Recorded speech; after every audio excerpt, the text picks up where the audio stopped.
Это уже третий диктант, организованный Министерством просвещения и языковой политики Абхазии. В этот раз участие в нем принимают ученики 6-7 классов школ всей республики.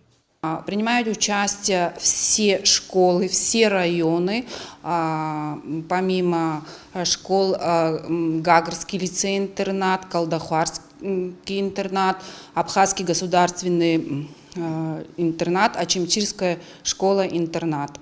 Мероприятие приурочено к неделе абхазского языка, стартовавшей 18 октября. Из-за ограничительных мер диктант проходит в формате онлайн через платформу Zoom. У нас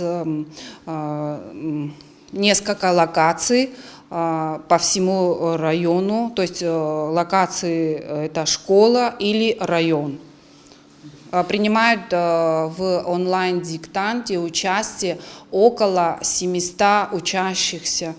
Диктант для абхазских школ содержит от 120 до 130 слов. Это адаптированный сборный материал. Для русских школ норма определена в 80 слов. Перед началом диктанта учащихся приветствовал лично министр Инал Габлия.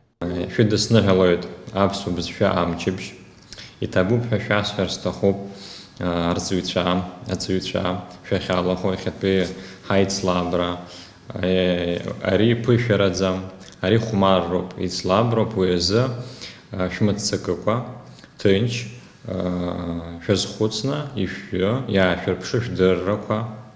И рейхн извюз харах диктант, ахатарт коровит, хамта коровит, харахахцала, министр рахцала, уеза, сгухует, и бзедзна фха ферпшуетха.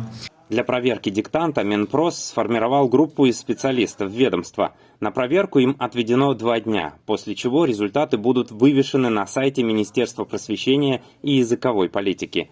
Особо отличившихся Министерство просвещения обещает поощрить подарками.